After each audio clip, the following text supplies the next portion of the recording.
Hello everyone, and welcome to my Young and the Restless official 24 channel. I hope everyone is having a wonderful day. Before we begin, please hit the subscribe button and give this video a thumbs up. Billy balks at Kane's big plans, and Claire lashes out in rage. At Crimson Lights, Chelsea meets Lily, where she expresses her sympathy for Damien and informs Lily of Kane's erratic appearance a few weeks ago. Lily realizes that the chaos could have been avoided had there been a way out of the chateau all along. Kane is to blame for the deaths, and she will never forgive him. Lily has the impression that she does not recognize him and that both women have no idea what he wants. She rants about Colin's fault until Chelsea warns them that Kane must have a big plan and they should be careful. Chelsea. Lily acknowledges that her children are unaware of Kane.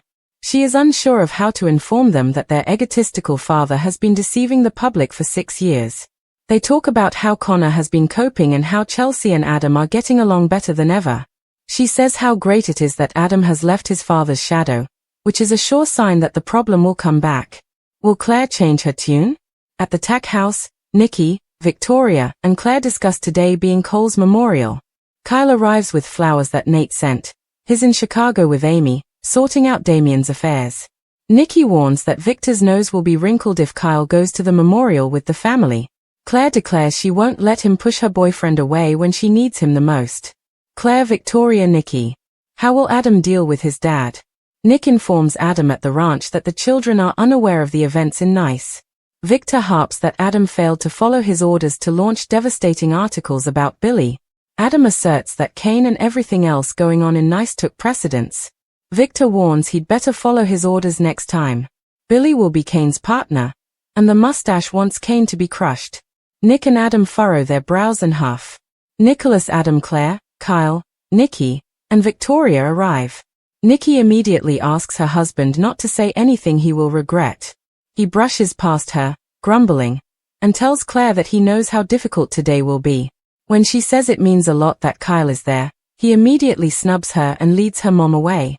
Victoria tells her mother that she keeps getting the feeling that this is unfair. Nikki lets her cry after assuring her that she has tissues in her purse. Claire takes Kyle aside and tells him how glad she is that he's home, no matter how her grandfather is acting. As they hold each other, Victor repeats his order to Adam. He needs to release the slander stories on Billy. Chelsea arrives as Victor exits. She mentions her perspective to Adam after hearing Victor. Nick tells Adam that he finally understands why he delayed the attack as she leaves. You're gonna have to pick a side, Slick, he advises. Adam, Chelsea. Will Billy resign? Kane opens the door to Phyllis and her fruit basket in his athletic club suite. He explains he's not planning to stay in the hotel long. He will reside aboard his train. As it turns out, he has an identical train on every continent. Go big or go home, she says, impressed. Kane explains that someone will be joining them. She's sure it must be a heavy hitter. Billy is here, and he is eager to cause a stir. He hands Kane a toy train. Phyllis says it seems like he thinks Kane is 5 years old and tells him his Real train is chugging over as they speak. Kane gets serious and says that he has big plans for Genoa City and needs a team he can trust to be dedicated. This causes Billy and Phyllis to argue over who is more trustworthy and has been more unsuccessful in business. Kane eventually grows weary of this and declares that he requires companions. Billy claims they are just doing professional foreplay, but wonders what Kane thinks Phyllis even brings to the table. Billy Phyllis responds that he only has bad jokes. Billy implies that Kane wants Billy's extensive knowledge of Chancellor. Kane explains that Chancellor is only part of the agenda. Additionally, he is targeting Newman and Jabot. Billy squirms. Phyllis prods him to confirm that he's okay with going after his family's company. Kane would also like an explanation regarding that. Billy needs more information. Kane wants to combine all of the city's major businesses into one. That way, he will be able to touch every aspect of life. The abbot thinks this is too ambitious, but 7 Train Kane has the money to make it possible and says it will fight them all to the death. Billy's on board with going after Newman, but attacking Jabot feels like revenge, and he needs to know why. This isn't about revenge, Kane insists. His motives are personal, which also means they are none of his business. He only wants their loyalty. Ashby offers to integrate Abbott Communications with the other businesses because Billy believes he is being asked to join a cyclone. Washed-up gambler Billy has to contemplate this, but Phyllis is all in. Kane responds that it would not matter what happens if he revealed his plans to Jack to Billy. Billy believes he possesses a covert weapon. Join us and find out. Kane challenges. Kane. Lily tells her kids to reach out to Kane. Lily has a flashback to her fight with Kane about teaming up with his father once more at Crimson Lights. He hoped that she would eventually recognize Colin's transformation and his own. She informs the children via text that they must schedule a group discussion. Lily adds that their father needs to tell them something, so they should reach out to him. Claire is thrown into a rage by Victor. When the Newmans get back to the ranch from the memorial, they tell Claire how happy their father would have been with her speech. Nikki says today is the start of healing. For Claire, it feels like part of her is missing and things will never be the same. Her grandmother promises that Cole's memories will one day make her smile. Victor toasts to Cole, noting that many others have tried to become part of the family and were left outside. Victoria and Nikki are agog at the apparent dig. Are you joking? Are you using Kyle's memories against my father? Claire asks.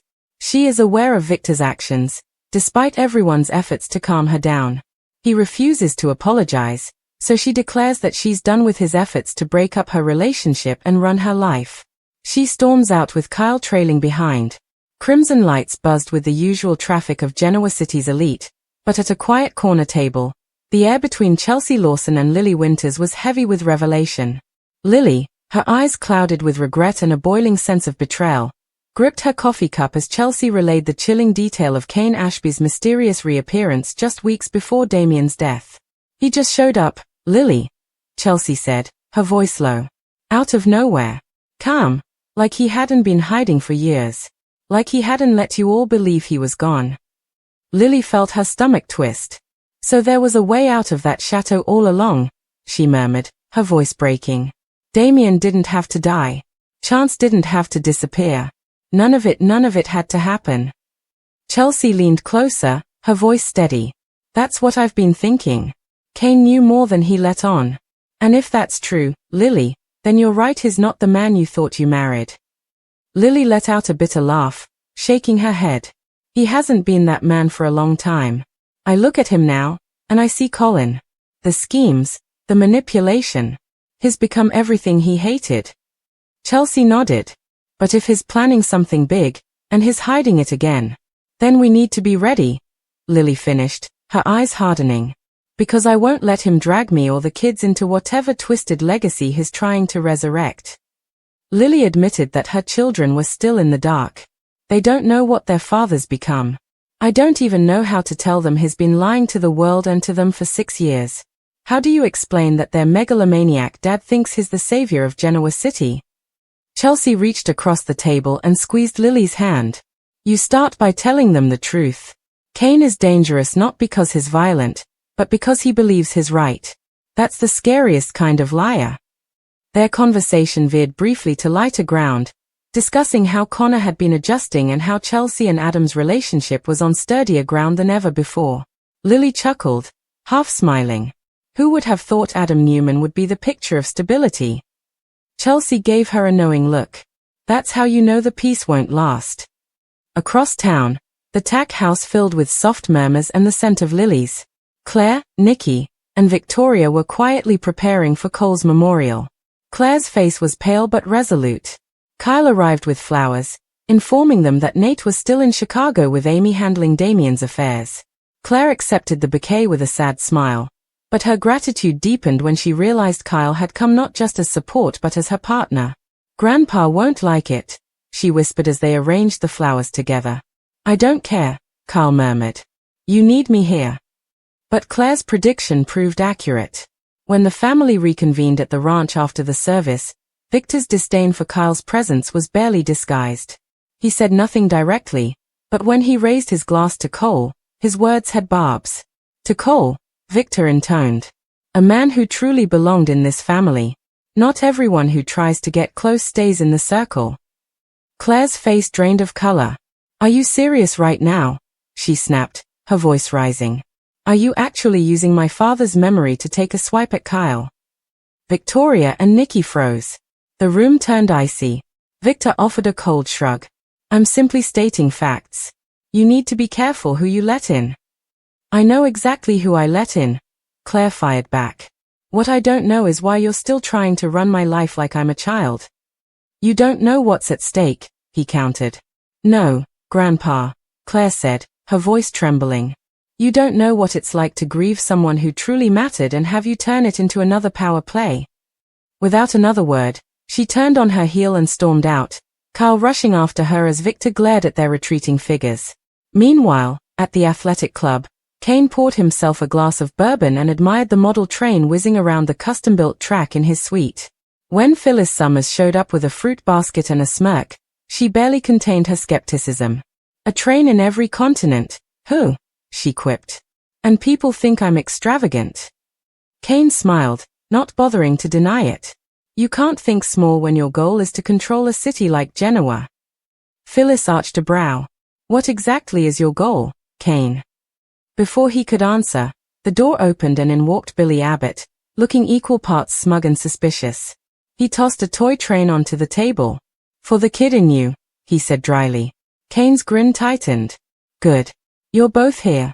Let's talk business. The pitch came fast and hard. Kane laid out his vision to absorb Chancellor, Newman, and Jabot into a single conglomerate. I want control over the engines that power this town, he said.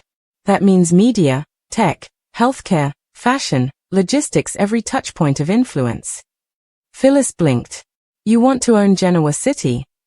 I want to unify it, Kane corrected, with the conviction of a man too deluded to hear himself. Billy, ever the cynic, crossed his arms. Going after Newman, fine. I've been there. I know how they operate. But Jabot, that's my family. That's personal. It's not revenge, Kane said flatly.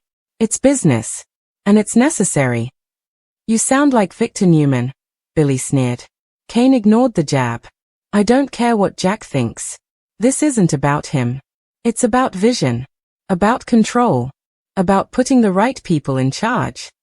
Phyllis looked intrigued. So why bring us in? Because I need loyalty, Kane said. And you both have scores to settle. You're survivors. And frankly, I don't trust anyone else not to screw this up. Billy didn't answer immediately.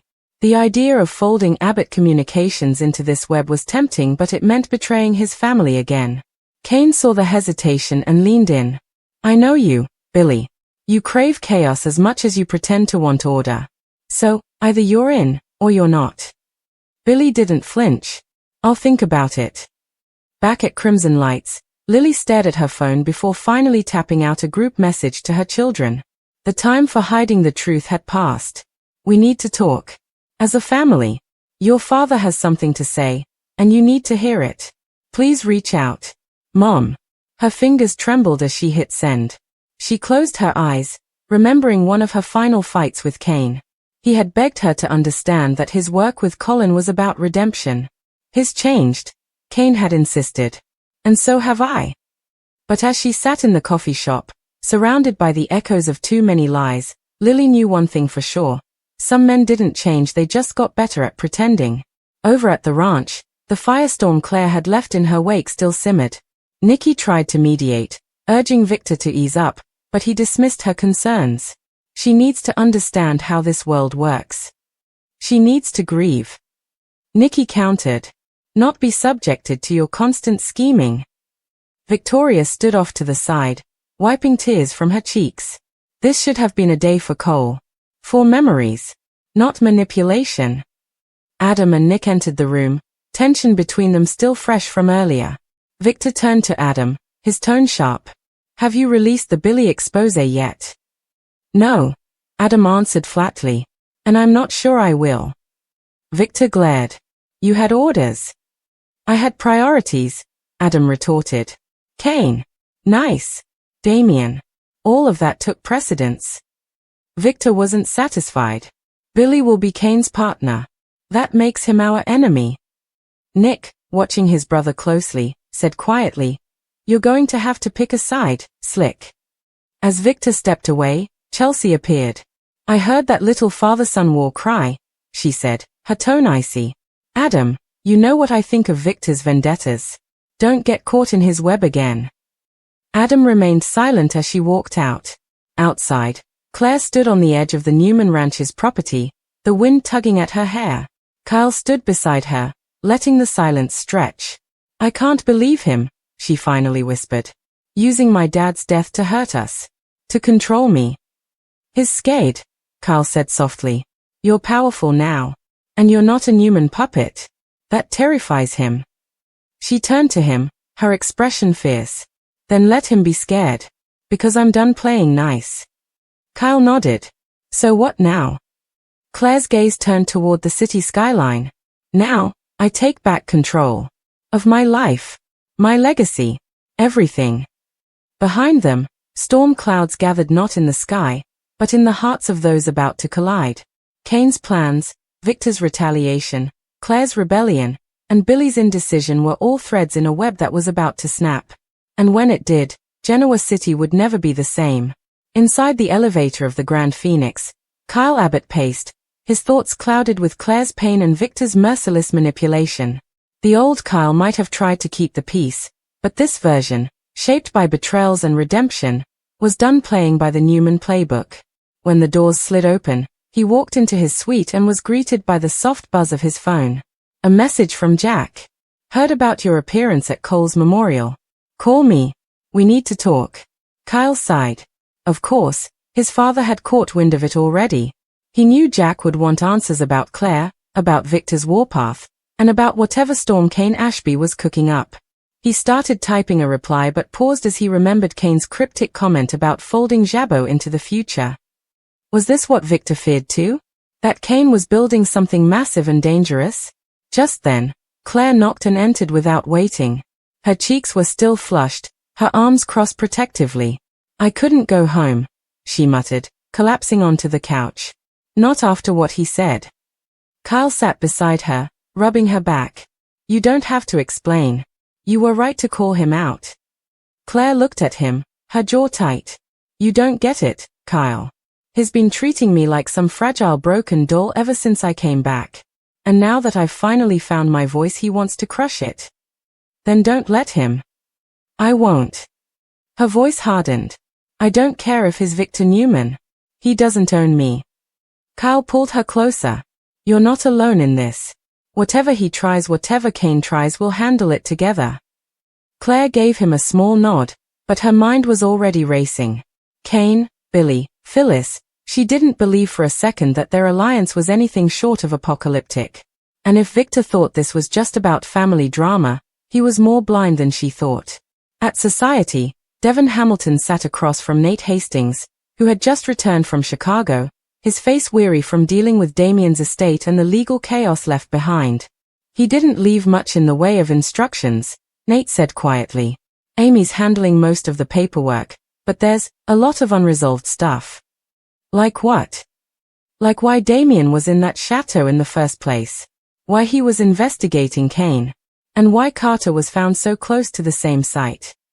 Devon frowned. "You think Kane was behind both deaths?" "I don't know," Nate admitted. "But I'm starting to believe none of this was accidental. Kane's got a plan, and if Damien stumbled too close to it, then he became a liability," Devon finished. They both sat back, tension thick between them. Devon's phone buzzed with a text from Lily. "Family call. Kane wants to speak to the kids. You might want to be there." Nate read it over Devon's shoulder and scoffed. "The kids? That's not a call, it's a performance. He's staging something." "Then let's be there to watch the show," Devon said grimly. Meanwhile, Billy Abbott stood on the patio of his suite, looking out over the city skyline with a drink in his hand. Phyllis leaned against the doorframe, arms crossed, her eyes narrowed. "You're brooding," she said.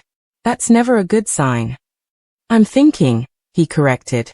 "Oh, please. When you think, people lose fortunes, or marriages, or both." Billy chuckled humorlessly. "You don't think Kane's plan is insane?" "Of course it is," Phyllis said bluntly. "But that's why it might work." Billy turned. "Attacking Newman and Jabot? Folding them into a mega company built on secrets and deception? It sounds like something Victor would dream up in a drunken haze." "Exactly," she said. "Victor's been running this town for decades. Maybe it's time someone else played God. Billy didn't reply. Instead, he looked at the toy train Cain had tossed him earlier, cheap plastic and bright colors, but symbolic of something far more sinister. Cain wasn't playing. And Billy had to admit, part of him was drawn to the chaos. Back at the Chancellor Mansion, Lily's group call with her children Matty, Charlie, and Sam was underway. It was a quiet, uneasy conference. Devon and Nate flanked Lily for support. Matty and Charlie appeared on split screens from their college campuses. Sam, now a teenager, sat silently, his expression unreadable. "Your father's back," Lily began. "And he wants to speak with you all. About everything." Charlie frowned. "Everything like, where he's been."